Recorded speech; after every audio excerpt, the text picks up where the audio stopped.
ಮಾಜಿ ಸಚಿವರು ಈಶ್ವರಪ್ಪನವರು ದೂರವಾಣಿ ಸಂಪರ್ಕದಲ್ಲಿ. ಸರ್ ನಮಸ್ಕಾರ. ನಮಸ್ತೆ ಬಾ. ನಮಸ್ತೆ ಬಾ. ತಮ್ಮ ಗಮನಕ್ಕೆ ಬಂದಿದೆ ಅಂತ ಭಾವಿಸ್ತೀನಿ ಸರ್. ಈ ಬಾಂಗ್ಲಾ ವರದಿಗಾರರು, ನಮ್ಮ ರಿಪಬ್ಲಿಕ್ ಕನ್ನಡದ ಬಾಂಗ್ಲಾ ವರದಿಗಾರರನ್ನ ಟಿಎಂಸಿಯ ನಾಯಕ ಮಾಡ್ತಾ ಇದ್ದ ದೌರ್ಜನ್ಯದ ವರದಿ ಮಾಡ್ಲಿಕ್ಕೆ ಹೋದ ಸಂದರ್ಭದಲ್ಲಿ ಅರೆಸ್ಟ್ ಮಾಡಿರೋದು. ಇದು ಹಿಂದೆ ಶ್ರೀಮತಿ ಇಂದಿರಾ ಗಾಂಧಿ ಇರೋಂಥ ಸಂದರ್ಭದಲ್ಲಿ ಎಮರ್ಜೆನ್ಸಿ ತಂದು ಈ ರೀತಿ ಪತ್ರಿಕಾ ಸ್ವಾತಂತ್ರ್ಯವನ್ನ, ವಾಕ್ ಸ್ವಾತಂತ್ರ್ಯವನ್ನ ಹರಣ ಮಾಡಿ ಎಲ್ಲರೂ ಜೈಲಿಗೆ ಕಳಿಸಿದ್ರೆ ನಿಮಗೆ ಗೊತ್ತಿದೆ. ಇದು ಪಶ್ಚಿಮ ಬಂಗಾಳದಲ್ಲೂ ಕೂಡ ಒಂದ್ ರೀತಿಯ ಎಮರ್ಜೆನ್ಸಿ ಇದೆ. ಈಗ ಅವ್ರ ಸ್ವಾತಂತ್ರ್ಯ, ಪ್ರಜಾಪ್ರಭುತ್ವ ವ್ಯವಸ್ಥೆ ನಡೀತಾ ಇಲ್ಲ. ಪತ್ರಿಕಾ ವರದಿಗಾರರಿಗೆ ಸ್ವಾತಂತ್ರ್ಯ ಇಲ್ಲ ಅಂದ್ರೆ ಇನ್ಯಾರಿಗೆ ಬಿಡ್ತಾರೆ ಇವರು?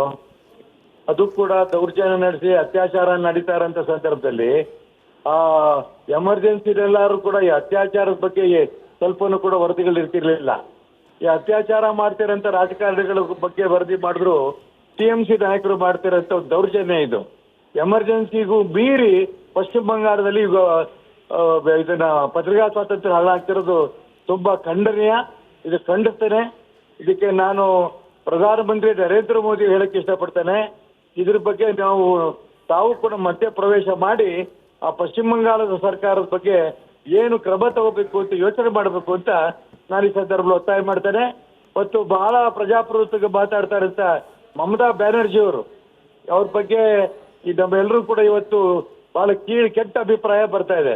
ಕಾಂಗ್ರೆಸ್ ನಾಯಕರು ಕೂಡ ಇದನ್ನ ಖಂಡನೆ ಮಾಡಬೇಕು. ಯಾಕಂದ್ರೆ ಅವ್ರಿಗೂ ಕೂಡ ಇವತ್ತು ನೈತಿಕತೆ ಇಲ್ಲ. ಹಾಗಾಗಿ ಮಮತಾ ಬ್ಯಾನರ್ಜಿ ಕಡೆ ಗಮನ ಹರಿಸಬೇಕು. ನರೇಂದ್ರ ಮೋದಿ ಅವರು ಇದ್ರ ಬಗ್ಗೆ ಸೀರಿಯಸ್ ಆಗಿ ತಗೋಬೇಕು ಅಂತ ನನ್ನ ವೈಯಕ್ತಿಕ ಅಭಿಪ್ರಾಯ. ಏನ್ ಮಾಡ್ಬೇಕು ಸರ್? ಸೀರಿಯಸ್ ಆಗಿ ತಗೊಳ್ಳೋದು ಅಂದ್ರೆ ಏನ್ ಮಾಡ್ಬೇಕು ಅಂತ ಹೇಳಿ ತಮ್ಮ ಪ್ರಕಾರ? ಈಗ ಮುಖ್ಯಮಂತ್ರಿ ಮಮತಾ ಬ್ಯಾನರ್ಜಿ ಗಮನಕ್ಕೆ ತಂದು ಈ ರೀತಿ ವಾಕ್ ಸ್ವಾತಂತ್ರ್ಯ, ಪತ್ರಿಕಾ ಸ್ವಾತಂತ್ರ್ಯ ಅಲ್ಲಿ ಇರೋಂಥ ಈ ದೇಶದಲ್ಲಿ ಅವರು ಏನನ್ನ ನಡೆದಿದೆ ಅನ್ನೋ ಸತ್ಯಾಂಶವನ್ನ ವರದಿನ ಮಾಡ್ತಾ ಇರೋಂಥ ಸಂದರ್ಭದಲ್ಲಿ ಅವ್ರಿಗೆ ಅರೆಸ್ಟ್ ಮಾಡಿದ್ದು ಪ್ರಜಾಪ್ರಭುತ್ವ ವಿರೋಧಿ ಇದೆ. ನೀವು ತಕ್ಷಣ ಅವ್ರ ಅರೆಸ್ಟ್ ಮಾಡಿರೋರನ್ನ ಬಿಡಬೇಕು. ಮತ್ತೆ ಯಾರು ಅರೆಸ್ಟ್ ಮಾಡೋ ದಿಕ್ಕಿನಲ್ಲಿ ಆದೇಶ ಕೊಟ್ಟಿದ್ದಾರೋ ಆ ಸಂಬಂಧಪಟ್ಟ ಮಂತ್ರಿನೂ ಕೂಡ ಅಲ್ಲಿದ್ದ ಕ್ಯಾಬಿನೆಟ್ ಕಿತ್ತಾಕ್ಬೇಕು. ಈ ದಿಕ್ಕಿನಲ್ಲಿ ಪಶ್ಚಿಮ ಬಂಗಾಳದ ಮುಖ್ಯಮಂತ್ರಿಗಳ ಗಮನಕ್ಕೆ ಈ ದೇಶದ ಪ್ರಧಾನಮಂತ್ರಿ ತರೋದು ಸೂಕ್ತ ಅಂತ ನನ್ನ ಭಾವನೆ. Right sir, right sir. ಧನ್ಯವಾದ ರಿಪಬ್ಲಿಕ್ ಕನ್ನಡದ ಜೊತೆಯಲ್ಲಿ ಮಾತನಾಡಿದ್ದಕ್ಕೆ. ಈಶ್ವರಪ್ಪನವರು ಕೂಡ ಅದೇ ಮಾತನ್ನು ಹೇಳಿದರು. ಮಧ್ಯ ಪ್ರವೇಶಿಸಬೇಕು ಪ್ರಧಾನಿಗಳು ಅಂದರೆ ಒಂದು ರೀತಿಯಲ್ಲಿ ರಾಷ್ಟ್ರಪತಿ ಆಳ್ವಿಕೆ ಯಾಕೆ ಹೇರಬಾರ್ದು ಅನ್ನೋಂಥ ಪ್ರಶ್ನೆ. ಅಲ್ಲಿ 144 ಸೆಕ್ಷನ್ ಇತ್ತು. ಯಾವಾಗ ಸುಪ್ರೀಂ ಕೋರ್ಟ್ ಅದಕ್ಕೆ ತೆರವಿಗೆ ಆದೇಶವನ್ನು ಕೊಡ್ತು, ಅದಾದ ನಂತರ ಅರೆಸ್ಟ್ ಆಗಿರು. ಹರೀಶ್ ಪುಂಜರ್ ಇದ್ದಾರೆ, ಬೆಳ್ತಂಗಡಿ ಶಾಸಕರು, BJP ಯುವ ನಾಯಕ. ಹರೀಶ್ ಪುಂಜ್ ಅವರೇ, ವೆಸ್ಟ್ ಬೆಂಗಾಲ್ನಲ್ಲಿ ಭಾಳ ಮುಖ್ಯವಾಗಿ ಪಶ್ಚಿಮ ಬಂಗಾಳದಲ್ಲಿ ಈ ದುರ್ಗಾ ಪೂಜೆ, ಆರಾಧನೆ, ಮತ್ತೊಂದು ಕಡೆ ಹೆಣ್ಣುಮಗಳಾಗಿ ಅಲ್ಲಿಯ ಮುಖ್ಯಮಂತ್ರಿ. ಆದರೆ ಒಂದು ಹೆಣ್ಣು ಮಕ್ಕಳ ಮೇಲೆ ಆಗ್ತಾ ಇರುವಂಥ ಒಂದು ದೌರ್ಜನ್ಯದ ಬಗ್ಗೆ ಅಲ್ಲೊಂದು ರಿಪೋರ್ಟ್ ಆಗುತ್ತೆ ರಿಪಬ್ಲಿಕ್ ಬಾಂಗ್ಲಾದಲ್ಲಿ. ಅದಕ್ಕೆ ಸಂಬಂಧಪಟ್ಟವನ ಮೇಲೆ ಒಂದು ಆರೋಪ ಬರುತ್ತೆ, ಆದರೆ ಆತನ ಅರೆಸ್ಟ್ ಆಗೋದಿಲ್ಲ. ಅಲ್ಲಿ ಬೇರೆ ಬೇರೆ ಸಮಜಾಯಿಷಿಗಳು ಬರುತ್ತೆ. ಬಿಟ್ಟರೆ ಆ ಹೆಣ್ಣು ಮಕ್ಕಳ ಮೇಲೆ, ಕೇವಲ ಒಂದು ಹೆಣ್ಣು ಮಗಳಲ್ಲ, 10 ಹೆಣ್ಣು ಮಕ್ಕಳನ್ನು ಈ ರೀತಿ ಹೊತ್ತುಕೊಂಡು ಹೋಗುವಂಥ, ಅವರ ಮೇಲೆ ಅತ್ಯಾಚಾರ ಮಾಡುವಂಥ ಪ್ರಕರಣ ಅದಾಗಿರುವಾಗ ಅದನ್ನು ರಿಪೋರ್ಟ್ ಮಾಡಲಿಕ್ಕೆ ಹೋದಂತಹ ನಮ್ಮ ಸಂತುಪನ್ ಅನ್ನುವಂಥ ಬಾಂಗ್ಲಾದ ಆ್ಯಂಕರ್ ಕಮ್ ರಿಪೋರ್ಟರ್, ಆತನನ್ನು ವಶಕ್ಕೆ ಪಡೆಯಲಾಗಿದೆ. ಏನಾಗ್ತಾ ಇದೆ ಅಂತ ಅನಿಸುತ್ತೆ ನಿಮಗೆ ಅಲ್ಲಿ? ಮಮತಾ ಬ್ಯಾನರ್ಜಿ ಅವರ ಸರ್ಕಾರ ಆಡಳಿತಕ್ಕೆ ಬಂದ ನಂತರ ಪ್ರಜಾಪ್ರಭುತ್ವದ ಕಗ್ಗೊಲೆ ಆಗ್ತಾ ಇದೆ ಎನ್ನುವಂಥದ್ದನ್ನು ಭಾರತೀಯ ಜನತಾ ಪಾರ್ಟಿ ಪದೇ ಪದೇ ಸದನದಲ್ಲಿರ್ಬೋದು ಅಥವಾ ಸಮಾಜದ ಮುಂದೆ ಹೋರಾಟಗಳನ್ನು ಮಾಡ್ತಾ ಬರ್ತಾ ಇತ್ತು. ಆ ದುರಾಂಕಾರದ ವರ್ತನೆ ಮಮತಾ ಬ್ಯಾನರ್ಜಿ ಅವರದ್ದು ನಿತ್ಯ ನಿರಂತರವಾಗಿ ವೆಸ್ಟ್ ಬೆಂಗಾಲ್ನಲ್ಲಿ ನಮಗೆ ಕಾಣ್ತಾ ಇತ್ತು. ಅದನ್ನು ಮಾಧ್ಯಮಗಳು ಪದೇ ಪದೇ ವರದಿಯನ್ನು ಸಹ ಮಾಡ್ತಾ ಇತ್ತು. ಇದು ಪ್ರಜಾಪ್ರಭುತ್ವದ ಕಗ್ಗೊಲೆ, ಒಂದು ಪತ್ರಿಕಾ ಸ್ವಾತಂತ್ರ್ಯದ ಹರಣವನ್ನು ಏನು ಇಂದಿರಾ ಗಾಂಧಿ ಅವರು ತುರ್ತು ಪರಿಸ್ಥಿತಿಯ ಸಂದರ್ಭದಲ್ಲಿ ಏನು ಪತ್ರಿಕೆಗಳಿಗೆ ಅಂಕುಶ ಹಾಕ್ತಕ್ಕಂಥ ಪ್ರಯತ್ನವನ್ನು ಮಾಡಿದ್ರು, ಅದೇ ಪ್ರಯತ್ನವನ್ನು ಮತ್ತೆ ಮಮತಾ ಬ್ಯಾನರ್ಜಿ ಅವರು ಇವತ್ತು ಮಾಡ್ತಾ ಇದ್ದಾರೆ ಅನ್ನುವಂಥದ್ದನ್ನು ನಾವು ಪ್ರಶ್ನೆ ಮಾಡಬೇಕಾಗ್ತದೆ.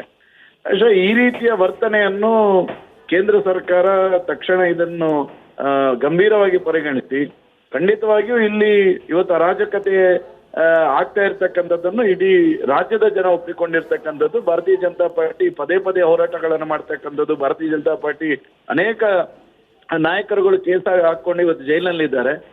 ಅನೇಕ ಈ ರೀತಿಯ ಅತ್ಯಾಚಾರದ ಪ್ರಕರಣಗಳಿರ್ಬೋದು, ವಿಮೆನ್ ಟ್ರಾಫಿಕಿಂಗ್ ಇರ್ಬೋದು, ಈ ರೀತಿ ಬೇರೆ ಬೇರೆ ವ್ಯವಸ್ಥೆಗಳನ್ನು ಅಲ್ಲಿ ಮಮತಾ ಬ್ಯಾನರ್ಜಿ ಸರ್ಕಾರ ಒಂದು ಅಲ್ಪಸಂಖ್ಯಾತರ ತುಷ್ಟೀಕರಣದ ನೀತಿಯನ್ನು ಅನುಸರಿಸಿಕೊಂಡು ದಬ್ಬಾಳಿಕೆ ನೀತಿಯನ್ನು ಅನುಸರಿಸಿಕೊಂಡು ಇವತ್ತು ರಾಜ್ಯಭಾರ ಮಾಡ್ತಾ ಇರ್ತಕ್ಕಂಥದ್ದು.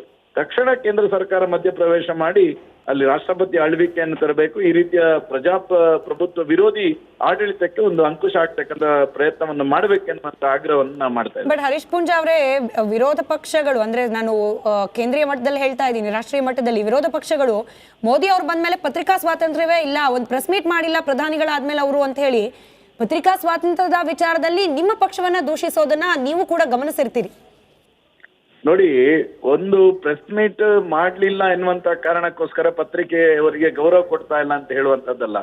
ಪತ್ರಿಕಾ ಮಾಧ್ಯಮದ ಬಂಧುಗಳಿಗೆ ಅನೇಕ ಸಂದರ್ಭಗಳಲ್ಲಿ ಅವರನ್ನು ಗುರುತಿಸಿ ಅವರಿಗೆ ಏನು ಪುರಸ್ಕಾರಗಳನ್ನು ಕೊಡಬೇಕು ಆ ರೀತಿಯ ಪುರಸ್ಕಾರಗಳನ್ನು, ಮತ್ತು ಪತ್ರಿಕಾ ವ್ಯವಸ್ಥೆಯಲ್ಲಿ ಪತ್ರಿಕಾ ಧರ್ಮವನ್ನು ಯಾವ ರೀತಿ ಪಾಲನೆ ಮಾಡಬೇಕು ನರೇಂದ್ರ ಮೋದಿ ಅವರ ಸರ್ಕಾರ, ಭಾರತೀಯ ಜನತಾ ಪಾರ್ಟಿಯ ಸರ್ಕಾರ ಅದಕ್ಕೆ ಪ್ರಜಾಪ್ರಭುತ್ವ ರೀತಿಯಲ್ಲಿ ಅದಕ್ಕೆ ಗೌರವವನ್ನು ಕೊಡ್ತಕ್ಕಂಥ ಕೆಲಸವನ್ನು ಮಾಡಿದೆ. ಆದ್ರೆ ಇಂದಿರಾ ಗಾಂಧಿ ಅವರದ್ದು ಇದ್ದಂತಹ ಸಂದರ್ಭದಲ್ಲಿ ಪತ್ರಿಕೆಯನ್ನು ಹೇಗೆ ನೋಡ್ಕೊಂಡ್ರು, ಇದು ಇತಿಹಾಸ. ಕಾಂಗ್ರೆಸ್ ಸರ್ಕಾರ ಪತ್ರಿಕಾ ಮಾಧ್ಯಮವನ್ನು ಯಾವ ರೀತಿಯಾಗಿ ಬಳಸ್ಕೊಂಡಿದೆ ಅನ್ನುವಂಥದ್ದನ್ನು ಮತ್ತು ಅದನ್ನು ದುರುಪಯೋಗ ಪಡಿಸ್ಕೊಂಡಿದೆ ಅನ್ನುವಂಥದ್ದು ಇವತ್ತು ಜಗಜ್ಜಾಹೀರಾಗಿರ್ತಕ್ಕಂಥದ್ದು. ಪ್ರಾಯಶಃ ನಾನು ಈ ಸಂದರ್ಭದಲ್ಲಿ ಕಾಂಗ್ರೆಸ್ನವರಿಗೂ ಹೇಳುತ್ತೇನೆ, ಮಮತಾ ಬ್ಯಾನರ್ಜಿ ಅವರು ಮಾಡಿರ್ತಕ್ಕಂಥ ಈ ಕೃತ್ಯವನ್ನು ಕಾಂಗ್ರೆಸ್ನವರು ಸಹ ಖಂಡನೆ ಮಾಡಬೇಕು. ಮಣಿಪುರಕ್ಕೆ ಹೋಗ್ಲಿಲ್ಲ, ಮಣಿಪುರದಲ್ಲಿ ಖಂಡಿಸ್ಲಿಲ್ಲ, ಈ ರೀತಿಯಾಗೂ ಬಂತು ಕಾಂಗ್ರೆಸ್ನ ಕೆಲ ನಾಯಕರು ರಿಯಾಕ್ಟ್ ಮಾಡೋ ಸಂದರ್ಭದಲ್ಲಿ. ನೋಡಿ, ಮಣಿಪುರದಲ್ಲಿ ಯಾವ ರೀತಿಯಾಗಿರ್ತಕ್ಕಂಥ ಪರಿಸ್ಥಿತಿ ಇದೆಯೋ ವೆಸ್ಟ್ ಬೆಂಗಾಲ್ ನಲ್ಲಿ ಇರ್ತಕ್ಕಂಥ ಪರಿಸ್ಥಿತಿಗೆ ವ್ಯತ್ಯಾಸಗಳಿದೆ. ಇಲ್ಲಿ ನಡೀತಕ್ಕಂಥದ್ದು ಒಂದು ಸರ್ಕಾರಿ ಪ್ರೇರಿತವಾಗಿರ್ತಕ್ಕಂಥ ವ್ಯವಸ್ಥೆಗಳು. ಸರ್ಕಾರ ಖುದ್ದು ಅದನ್ನು ನಿಯಂತ್ರಣದಲ್ಲಿಟ್ಟುಕೊಂಡು ಇಡೀ ವೆಸ್ಟ್ ಬೆಂಗಾಲ್ ಅನ್ನು ಒಂದು ಯಾವುದೇ ಒಂದು ರೀತಿಯಾಗಿರ್ತಕ್ಕಂಥ ಪ್ರಜಾಪ್ರಭುತ್ವದ ರೀತಿಯಾದ ಆಡಳಿತ ವ್ಯವಸ್ಥೆಯನ್ನು ನಡೆಸ್ತಾ ಇಲ್ಲ. ಮಮತಾ ಬ್ಯಾನರ್ಜಿ ಅವರು ಅವರಿಗೆ ಮನಸ್ಸಿಗೆ ಬಂದ ರೀತಿಯಲ್ಲಿ ಆಡಳಿತದ ವ್ಯವಸ್ಥೆಯನ್ನು ಮಾಡ್ತಕ್ಕಂಥದ್ದು ವೆಸ್ಟ್ ಬೆಂಗಾಲ್ ನಲ್ಲಿ. ಮಣಿಪುರವನ್ನು ಮತ್ತು ವೆಸ್ಟ್ ಬೆಂಗಾಲ್ ಅನ್ನು ಕಂಪೇರ್ ಮಾಡ್ಲಿಕ್ಕೆ ಆಗೋದಿಲ್ಲ. ವೆಸ್ಟ್ ಬೆಂಗಾಲ್ ನಲ್ಲಿ ನಡೀತಕ್ಕಂಥದ್ದು ಪ್ರಜಾಪ್ರಭುತ್ವ ವಿರೋಧಿಸ್ತಕ್ಕಂಥ ರೀತಿಯಲ್ಲಿ ಪ್ರಜಾಪ್ರಭುತ್ವವನ್ನು ಕಗ್ಗೊಲೆ ಮಾಡ್ತಕ್ಕಂಥ ನಿಟ್ಟಿನಲ್ಲಿ ಆಡಳಿತವನ್ನು ಮಮತಾ ಬ್ಯಾನರ್ಜಿ ಮಾಡ್ತಕ್ಕಂಥದ್ದು. ರೈಟ್, ಧನ್ಯವಾದ ಹರೀಶ್ ಪೂಂಜಾ ಅವರೇ. ರಿಪಬ್ಲಿಕ್ ಕನ್ನಡದ ಜೊತೆಯಲ್ಲಿ ಮಾತನಾಡಿದಕ್ಕೆ. ಪಶ್ಚಿಮ ಬಂಗಾಳದಲ್ಲಿ ಪ್ರಜಾಪ್ರಭುತ್ವದ ಕಗ್ಗೊಲೆ ಆಗ್ತಿದೆ ಅನ್ನೋದು ಸದ್ಯಕ್ಕೆ ಈ ಘಟನೆ ನಂತರದಲ್ಲಿ ಬರ್ತಾ ಇರುವ ಪ್ರತಿಕ್ರಿಯೆಗಳು. ಮಮತಾ ಬ್ಯಾನರ್ಜಿ ಅವರಿಂದ ಪಶ್ಚಿಮ ಬಂಗಾಳ ಶಾಪಗ್ರಸ್ತವಾಗಿದೆ. ಈಶ್ವರಪ್ಪನವರು ಪ್ರತಿಕ್ರಿಯೆ ನೀಡ್ತಾ ಇದ್ರು ರಿಪಬ್ಲಿಕ್ ಕನ್ನಡಕ್ಕೆ. ಈ ಸುದ್ದಿ ಬ್ರೇಕ್ ಆದ ನಂತರದಲ್ಲಿ ರಿಪಬ್ಲಿಕ್ ಬಾಂಗ್ಲಾ ವರದಿಗಾರರನ್ನ ಬಂಧನಕ್ಕೆ ಒಳಪಡಿಸಲಾಗಿದೆ. ಮಮತಾ ಪೊಲೀಸರ ವಿರುದ್ಧ ಇದೀಗ ಜನಾಕ್ರೋಶ ಕೂಡ ಭುಗಿಲೇಳ್ತಾ ಇದೆ. ಸಂತುಪನ್, ನಮ್ಮ ರಿಪಬ್ಲಿಕ್ ಬಾಂಗ್ಲಾದ ವರದಿಗಾರರು, ಅವರ ಬಿಡುಗಡೆಗೋಸ್ಕರ ಕೋರ್ಟ್ ಮೊರೆ ಹೋಗಲಾಗಿದೆ. ಕೋಲ್ಕತ್ತಾ ಹೈಕೋರ್ಟ್ಗೆ ಅರ್ಜಿ ಸಲ್ಲಿಕೆ ಕೂಡ ಆಗಿದೆ. ನೋಡಿ, ನಮ್ಮ ಸಂಸ್ಥೆಯ ವರದಿಗಾರರು ಯಾವುದೇ ಒತ್ತಡಕ್ಕೆ ಅಥವಾ ಯಾವುದೇ ರೀತಿಯ ಭಯಕ್ಕೆ ಒಳಪಡದೆ ಸಮಾಜದಲ್ಲಿ ಆಗ್ತಾ ಇರುವ ಇಂತಹ ಘಾತುಕ ಕೃತ್ಯಗಳನ್ನ ಜನರ ಮುಂದಿಡುವ ಪ್ರಯತ್ನವನ್ನ ಪ್ರಾಮಾಣಿಕವಾಗಿ ಮಾಡ್ತಿದ್ದಾರೆ. ಆ ಸಂದರ್ಭದಲ್ಲಿ ಅದನ್ನ ಅಡ್ಡಿಪಡಿಸುವಂತಹ ಪ್ರಯತ್ನ ಆದ್ರೆ, ಅಲ್ಲಿಗೆ ಹೋಗಿರೋ ವರದಿಗಾರರಿಗೆ ತೊಂದರೆ ಆದ್ರೆ ಸಂಸ್ಥೆ ಅವ್ರ ಪರವಾಗಿ ನಿಲ್ಲುತ್ತೆ. ಇದೀಗ ಸಂತುಪನ್ ಅವರ ಬಿಡುಗಡೆಗೆ ಕೋರ್ಟ್ ಮೊರೆ ಹೋಗಲಾಗಿದೆ. ಆದ್ರೆ ಪಶ್ಚಿಮ ಬಂಗಾಳದ ಸರ್ಕಾರ, ಅಲ್ಲಿನ ಸರ್ಕಾರದ ಪ್ರತಿನಿಧಿಗಳು ನಡ್ಕೊಳ್ತಾ ಇರುವ ರೀತಿ, ಅಲ್ಲಿನ ಆ ರಾಜ್ಯದ ಜನರೇನೆ ಇದೀಗ ಆಕ್ರೋಶವನ್ನ ವ್ಯಕ್ತಪಡಿಸೋ ರೀತಿಯಲ್ಲಿ ಆಗ್ತಾ ಇದೆ. ಹೆಣ್ಣು ಮಕ್ಕಳ ರಕ್ಷಣೆಗೆ ಆದ್ಯ ಕರ್ತವ್ಯ ಇರಬೇಕಾಗಿತ್ತು. ಯಾಕಂತಂದ್ರೆ ಆ ರಾಜ್ಯದಲ್ಲಿ ಮುಖ್ಯಮಂತ್ರಿ ಪದವಿಯಲ್ಲಿ ಕೂತಿರೋರು ಕೂಡ ಒಬ್ರು ಹೆಣ್ಮಗಳೇ. ಆದ್ರೆ ಆ ರಾಜ್ಯದಲ್ಲಿ ಹೆಣ್ಣು ಮಕ್ಕಳ ಮೇಲೆ ಆಗ್ತಾ ಇರುವ ದೌರ್ಜನ್ಯವನ್ನ, ಅದರಲ್ಲೂ ಅವರದ್ದೇ ಪಕ್ಷದ ನಾಯಕನಿಂದ ಆಗ್ತಾ ಇರುವಂತಹ ದೌರ್ಜನ್ಯವನ್ನ ಪ್ರಶ್ನೆ ಮಾಡೋದಕ್ಕೆ ಇವತ್ತು ರಿಪಬ್ಲಿಕ್ ಬಾಂಗ್ಲಾದ ವರದಿಗಾರನ ಮೇಲೆ ದೌರ್ಜನ್ಯ, ಪತ್ರಿಕಾ ಸ್ವಾತಂತ್ರ್ಯದ ಹರಣ. ಇವಾಗ ರಾಜ್ಯದ ನಾಯಕರು ಕೂಡ, ನಮ್ಮ ರಾಜ್ಯದ ನಾಯಕರು ಕೂಡ ಪಕ್ಷಾತೀತವಾಗಿ ಮೆಚ್ಚುವ ವಿಚಾರ, ಪಕ್ಷಾತೀತವಾಗಿ ಈ ಪ್ರಕ್ರಿಯೆಯನ್ನ ಖಂಡಿಸ್ತಾ ಇದ್ದಾರೆ.